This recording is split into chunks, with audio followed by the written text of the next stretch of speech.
Good afternoon, guys. Welcome back to Maverick Baking and welcome to another thing I just need to get off my chest. So we're taking a little break from the kitchen again today because there's something I want to talk about and it's becoming a problem. The problem is Easter food. So when I was a child growing up in the late 90s and early noughties, Easter food was hot cross buns. Maybe a few more people were doing a Sunday roast, some kind of roast lamb or roast chicken or something like that. And everyone got an Easter egg or two. Now, the kind of Easter eggs I'm talking about would typically be these little kind of boxes about this size, and you would get a fairly, about an Easter egg probably about the size of my hand. A chocolate egg. It would be made by Cadbury or by Mars or by Nestle. And that was it. You would get a couple of those if you were good. They usually cost between £1 and £5. It was fine. It was a simpler time. I also remember from my childhood things like Cadbury's mini eggs. So these were, as they say on the packet, mini eggs. So this was your chocolate egg experience, but smaller. And there was less stigma around eating these before Easter Sunday, for some reason. And over the years, we've had some other iterations, like these Milky Bar mini eggs. And this year, we've even seen some M&M's mini eggs, which almost look identical to the Cadbury's one. So a trend that I've really noticed over the past sort of 5 years or so is the sort of gentrification of Easter eggs. Now, this is potentially the most white topic I've ever discussed. But basically, instead of just your usual kind of brightly coloured packaging aimed at toddlers and children who are like, "Mom, I need sugar immediately," we've sort of branched into things that are a bit more highbrow, a bit more posh for the discerning adult who likes to indulge in some egg-shaped chocolate to celebrate the festivities. Now, I'm talking about things like these Ferrero eggs. Ferrero are an Italian company and they make great chocolates, Ferrero Rocher and stuff like that. Now, this packet was like £3 or £4. It was not cheap, and it's basically just their fancy chocolates repackaged as eggs. And I have no idea what significance it has. Everything is so confusing. Similar to that, brands that I love when I want to kind of splash out and eat some fancy chocolate, such as Hotel Chocolat, are now producing these ridiculous giant eggs that cost something like £28 just for one. It's mental. And Sainsbury's and Marks and Spencer are now releasing all these eggs that come in these weird, intricate, geometric shapes and fancy truffles and stuff that are so clearly aimed at adults who now just want an excuse to indulge in some very expensive chocolate. It's all very strange. And as you would imagine, with the gentrification of Easter, with products like this and your big fancy weirdly shaped Easter eggs, this isn't cheap anymore. What was once a like a £2 or £3 Easter egg that you would just buy for your child to shut them up over the long weekend is now become this huge market. And some of these Easter eggs, as I said, even the ones that are just on normal supermarket shelves and not from specialty shops, are clocking in at something like £10 to £15 for a chocolate egg. And there's so much choice now. Like, for example, the Lindor truffles, a very kind of grown-up treat, fairly fancy. You tend to only have them at Christmas. They are now available in like 15 different flavours just off their Easter egg. You can get dark chocolate ones, milk chocolate, strawberries and cream, cookies and cream. It's just a crazy amount of different flavours just for their Easter selection. But rich people always ruin everything, so it wasn't too surprising. What has surprised me is the absolutely bonkers upturn in just ridiculous Easter products. So, when I say ridiculous can start with fairly simple things, such as these drum chick squashies. So this is just a play on the Swizzles drumstick squashies. Drumsticks used to be sweets that came on a stick that vaguely resembled a drumstick. Then they put them in a bag. Then they made them squashy so that they were softer and easier to eat without ripping your teeth out. And now they've made them drum chicks, made them shaped like springtime hen children.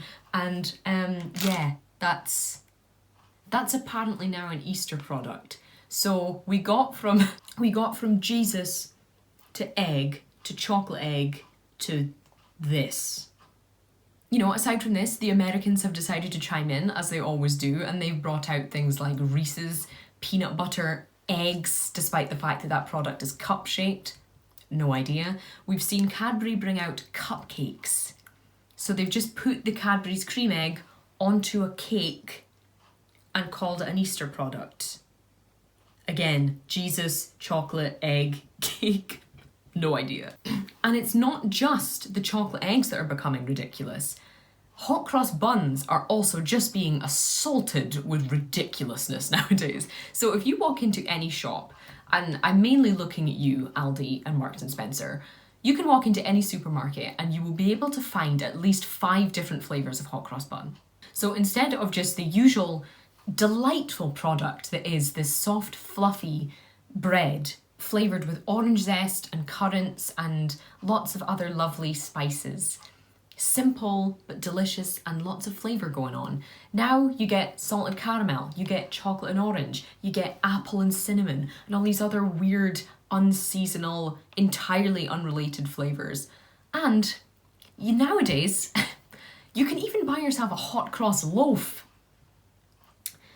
Because human excess wasn't taken far enough by the sheer quantity and variety of these products that you now need, as a modern human, to be able to buy a hot cross bun the size of your torso that you can slice and eat throughout a week instead of just once with a cup of tea. I don't understand. Who is this aimed at? What do you put on it? Why does it need to be sliced? Another wonderfully ridiculous trend this year and over the past couple of years has been brands that have absolutely nothing to do with chocolate and chocolate eggs or religion in any way putting out Easter products. I've seen a Crayola egg this year, as in Crayola crayons. I've even seen a Guinness chocolate egg. Guinness produce stout, a dark beer.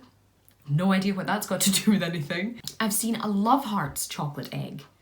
So this is, I think, either a Swizzles or a Nestle product. Love Hearts are essentially just, I think in America they're known as conversation hearts or something like that. They're basically just little kind of sugary sweets that have some kind of message saying, I love you, or text me back, or, you know, pull up, you up. I don't know. What do kids say to each other nowadays? So this, instead of just being the normal sweet that it is, now has something to do with a chocolate egg. My favourite ridiculous one has to be the Help for Heroes chocolate egg. Now, Help for Heroes, I think, is a military charity, but nowadays it's kind of heavily associated with kind of middle-aged people who are super weirdly patriotic and very excited about Brexit. So if you're really in support of leaving behind the European Union, this is the chocolate egg for you. But the most ridiculous of all Easter products that I have seen, and these are all pictures I've taken myself just wandering through supermarkets and pound shops. Easter toys are now a thing. Milka, which is, I think, a huge multinational chocolate company owned by Mondelez or Mondelez. They normally produce milk chocolate, but this year have decided to release a purple cow toy and call it an Easter product. And just to top it all off, just when I thought I'd scoured the aisles for the most ridiculous Easter products this year, I came across some pet outfits.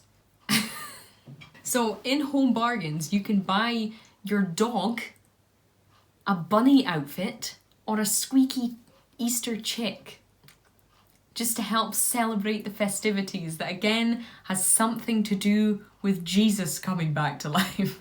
There's a very long flow chart that must have gotten us to this point, and the lines have become very blurred somewhere in the middle. I'm very confused. I don't understand how anyone has the time or money to be investing in these kinds of products when all I want are some chocolate eggs. It seems like Easter really is becoming the new Christmas. You know, we're starting to see Christmas products showing up in shops in September nowadays, which is almost 4 months before Christmas actually happens.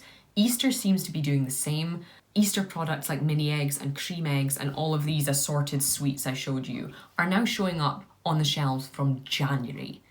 Easter isn't until the 21st of April this year. That's absolutely insane. Let me know in the comments which religious festivity you think we should commercialise to death next. If you guys agree with me, don't forget to hit that thumbs up button and tell me your thoughts in the comments. Are you a big fan of all this weird novelty Easter hype, or are you like me and you're just getting a little bit overwhelmed and anxious at the amount of things going on? If you haven't already, don't forget to hit the subscribe button. I'll be back very soon with recipes, reviews, and just more chat about how ridiculous the British food market is nowadays, because I can't be alone in feeling highly stressed out about all of this. I'm afraid that's all I've got time for today though, guys, so I'll see you for the next one.